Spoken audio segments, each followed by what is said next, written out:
Hi guys! 11:35 na and ngayon pa lang tayo lalabas. And today, yung pinaka-chill na araw natin dito sa Busan. Actually, kahit alas 2, alas 3 na ako lumabas ng bahay or ng Airbnb, it's fine. Kasi guys, ang pupuntahan lang natin today is Busan X the Sky. Siya yung pinakamataas na building sa Busan. So, kita mo yung 360-degree view ng Busan. And then, nasa harapan lang kasi nun guys, yung Haeundae Beach. So, gusto ko lang mag-chill sa beach today, mag-coffee, mag-snacks, ganyan. And, pagdating guys ng gabi, via Visit Busan Pass, meron tayong free, well, it's technically not free, but it's included in the Visit Busan Pass. Tayo ay sasakay ng yate and tayo ay magko-cruise for 1 hour along Haeundae and Gwangali Beach. Tapos guys, alam ko may kasamang mga fireworks yon. And it's Saturday today, so sa Gwangali Beach guys, merong drone show. So, gagabihin tayo today, kaya late ako lumabas. Isa tong activity na to guys, sa pinaka nilook forward ko kasi I love fireworks and then meron pang drone show na kasama. Ngayon guys, magla-lunch lang ako or rather brunch. And I'm so sorry guys, pabalik-balik ako sa place na to. Pero pupunta ulit ako doon sa resto ng Dweji Gukbap. Kasi kagabi iniisip ko talaga siya bago ako matulog. Tapos sabi ko, gusto ko noon. Tapos, after ko kumain, punta tayo ng Daiso, magtingin tayo ng pwedeng bilhin. Iniisip ko nga, guys, what if mag-try ako ng ibang Dweji Gukbap na store dito? Kasi madami naman sila tabi-tabi. Kaya lang, ang sarap kasi talaga doon. Ito yun, guys, oh. Naku, busy yata sila ngayong lunchtime. Oo, guys, puno. Tingnan nga tayo sa iba. Try lang natin, tingnan natin. So guys, walang kumakain. Doon sa favorite ko na Dweji Gukbap, ang daming kumakain. Wala guys, end of the line na mukhang doon talaga tayo pupunta. Pasensya na guys ha, puro pare-parehas yung pinapuntahan natin. Kasi iniisip ko, pag hindi ako kumain dito, baka magsisi ako pagbalik ko ng Manila.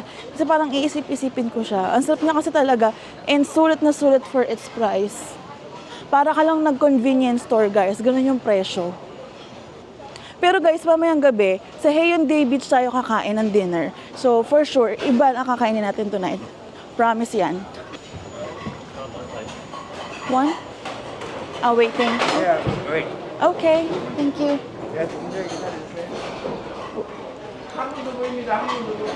So guys, sobrang busy nila ngayon lunchtime. So, waiting tayo. Saglit lang naman, nabibilis naman silang kumain. Amoy dinuguan talaga dito. Dinuguan na laman loob. Sarap. So yun, wala pang 5 minutes, nakaupo na agad ako. And so far, nasa corner ako. And as an introvert, gusto ko yung ganitong pwesto. Yung nasa kanto ka lang, yung walang dadaan-daan. So, inaantay ko lang yung order ko. And yun ulit lang in-order ko, guys. Kasi I'm so dreaming of it talaga. Sarap. Namomroblema ako actually today kung anong isusuot ko. Kasi tingnan nyo naman, 21 degrees ngayon and iinit pa siya later on up until 22 degrees. Eh yung mga damit ko na binaon is mga pang 10, 11, 12 hanggang 15, ganyan. So ito na lang pinili ko, long sleeve na hindi heat-tech. And itong gamit na gamit kong trench coat. Buti na lang nakapag nalaban ko na siya nung isang araw. Kasi wala talaga guys, mali yung outfit ko. Sobrang parang over-prepared, kumbaga. Pero, ang problema naman kasi guys, yung weather. Hindi dapat daw ganito, dapat ngayon daw talaga. Lagas na yung mga dahon, wala na. Tapos, pa-winter na. Alam ko nga last year, parang November 17 nag-snow sa Seoul. And November 16 na ngayon, guys. Tapos, dito sa Busan, halos nagka-transition pa lang yung mga dahon. Guys, here's our food. Let's eat. Ang sarap talaga.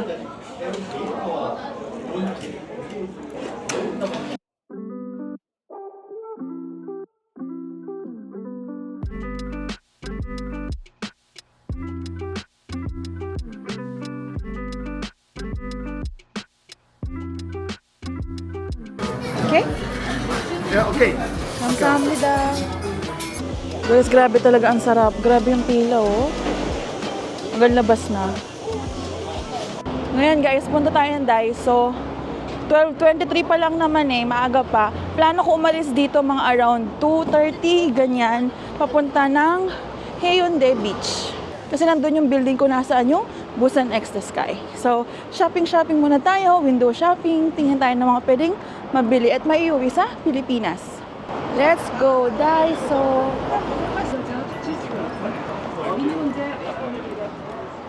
Feeling ko kailangan ko ng cart, guys. Let's get this. Kulang ako nito. I need this.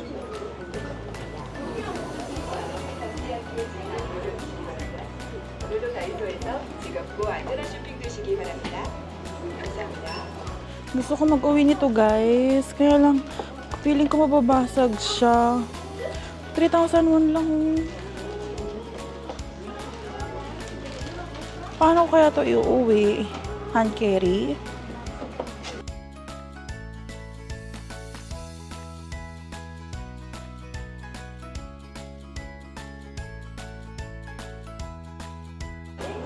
So, kukunin ko tong dalawa, guys. Parang maganda tong dalawa. Ito, itatap mo tong shiny. Tapos ito yung base. Or ito ba? I'm gonna get this one. Parang bet ko to kasi bulky siya. So, rechargeable siya, guys. So, no need for battery.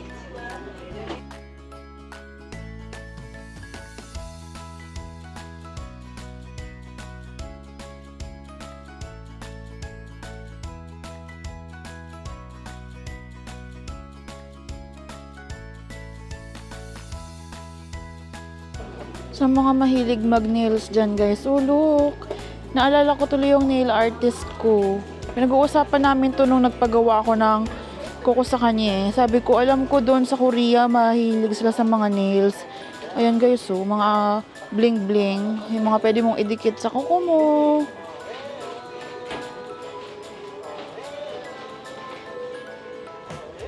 Guys, ito talaga nagugulat ako. 5,001 lang siya. 250 lang. Totoo ba? 5,001 lang talaga to? Parang I like.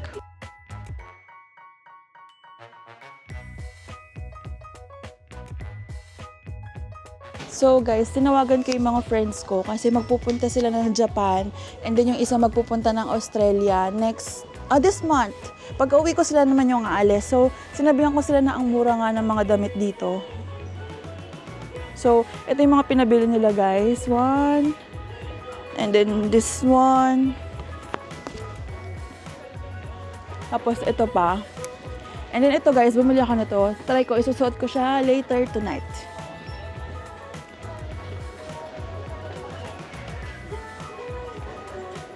Andito na ako ngayon, guys, sa second floor. And more on home items naman yung nandito.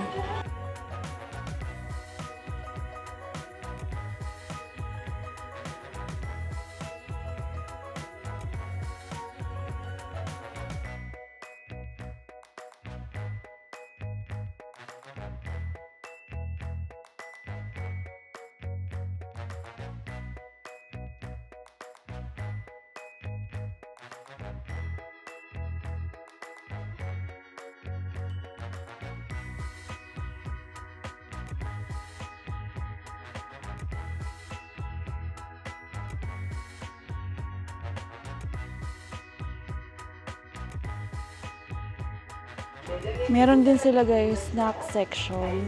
Pero hindi ako sure kung anong mas mura, kung dito o sa labas. Kasi itong maliit na almonds, 3,000 won. Ito talaga home items.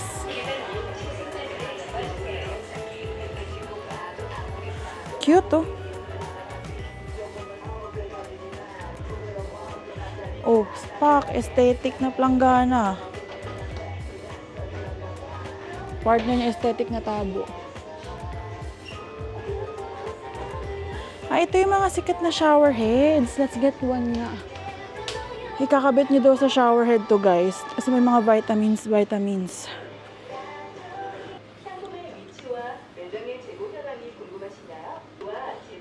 Kumuha ako guys, one of each.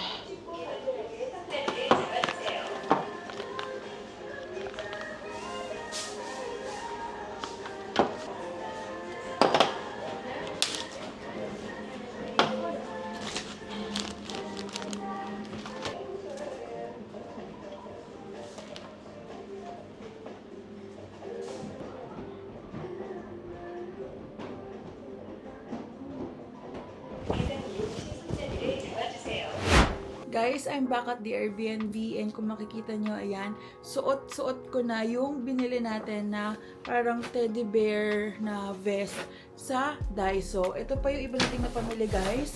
Ngayon, it's currently 2:35 na ng hapon. So, I think it's time na pumunta na tayo ng Haeundae Beach and let's go to Busan X The Sky. Actually guys, ngayon gusto kong mag-coffee. Kaya lang, alam kong merong Starbucks doon sa may pinakataas. Doon sa Busan X The Sky, alam kong may Starbucks doon. So, baka doon na lang tayo mag-coffee.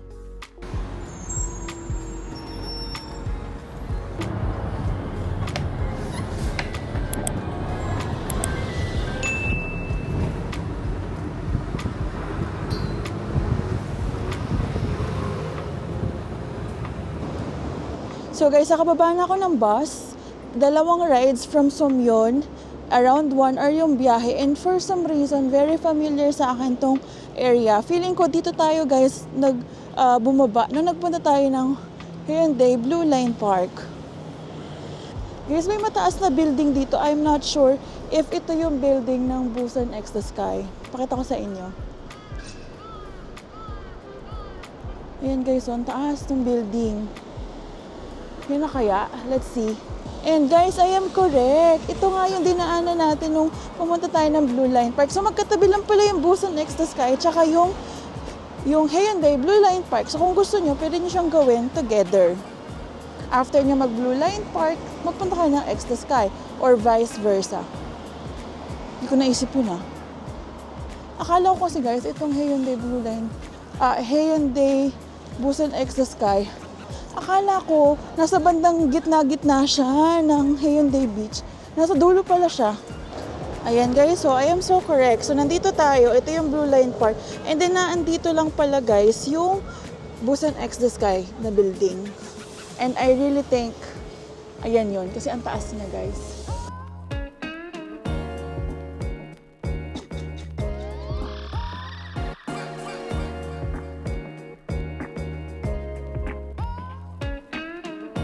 Ayan guys, yung entrance papuntang Blue Line Park. Tapos, ito naman yung building ng Busan X The Sky.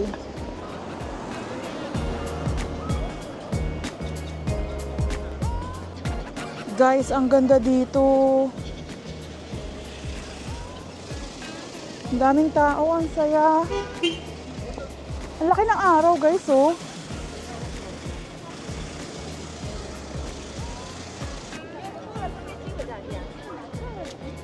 Saya, ang ganda. And guys, ayan na. Busan X The Sky is this tower.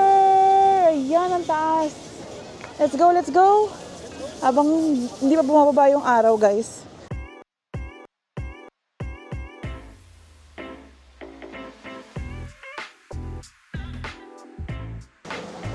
Ayan guys, it's free admission if you have the Visit Busan Pass. So guys, yung voucher nyo sa Klook, ipapapalit nyo pa siya ng paper ticket dito sa loob ng ticketing area ng Busan X The Sky. So ito guys, sasabi.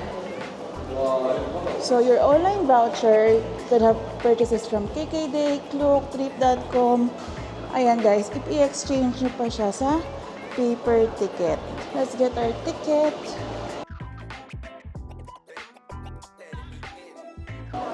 Visit Busan Pass. How many percent? Just one. Where are you from? Philippines. Wait, please. Thank you. It's your ticket and if can the code or email. Just go here. Entrance. Thank you. We got our ticket na. And ngayon, i-scan nyo na lang to guys. Dito sa entrance. Ayan, let's scan the ticket. Way. Take a picture. No, it's okay. Way. Ayan guys, if gusto niyo pala mag-picture taking, ayan, pwede naman dito. But let's go.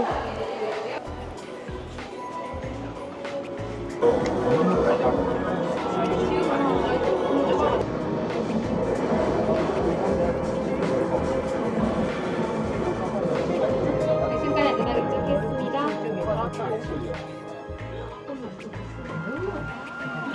해당하시는 8층입니다.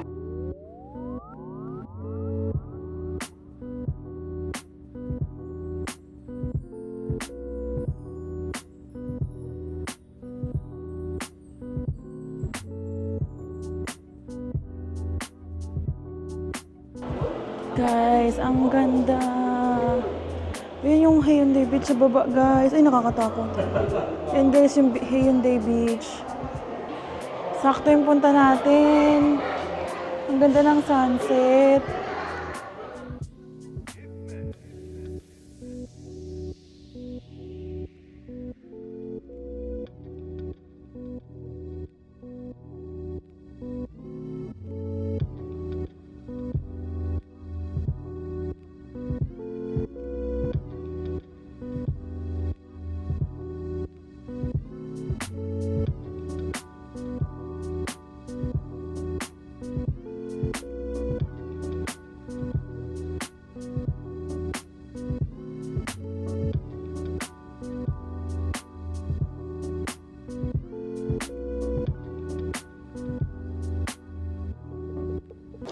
Ang ganda ng view, guys. Yung mountains, tapos yung mga matataas na building, and then syempre, yung dagat, and yung sunset. Ngayon may tinatawag silang, ayan, shocking bridge. Ba't kaya nakaka-shock? Yan, ay, guys, parang glass floor pala siya. OMG!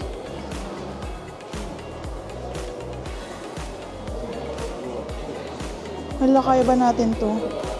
Guys, nasa 100th floor tayo ah. Oh my God.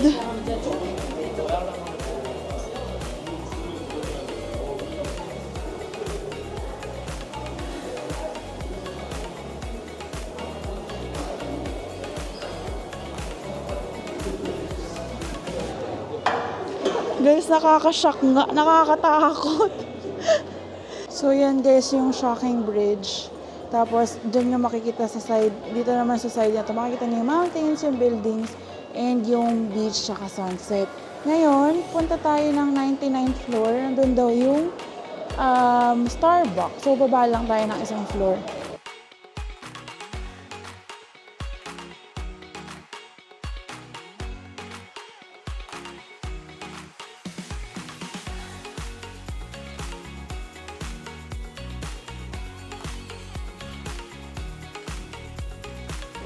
Guys, ayun sa baba, oh, yung Hyundai Blue Line Park. Tapos paikot.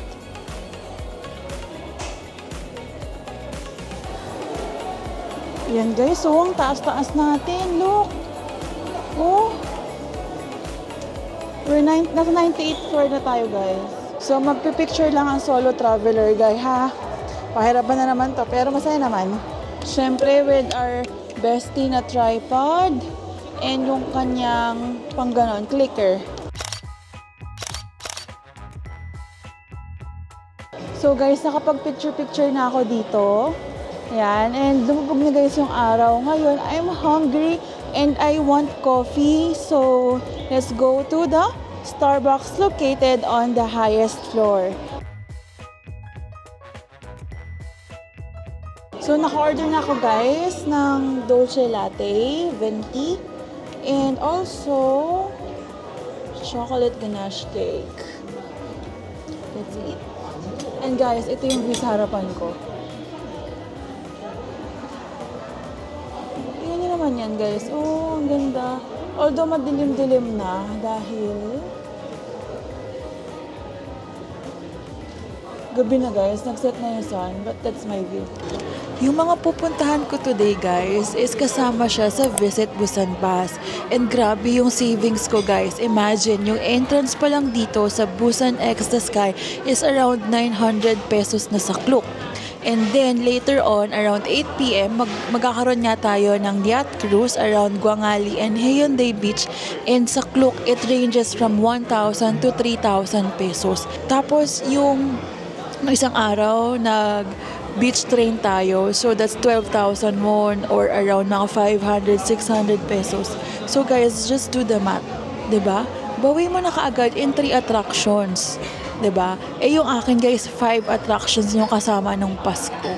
So, sulit talaga guys. So I highly recommend when you visit here in Busan, you get the Visit Busan Pass.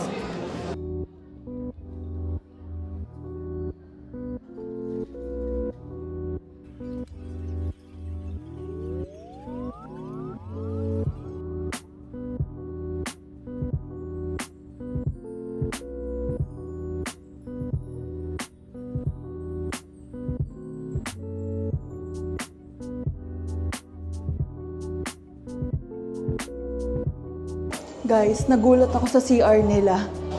Tingnan nyo. So, normal, 'di ba? And then guys, tingnan nyo. May view.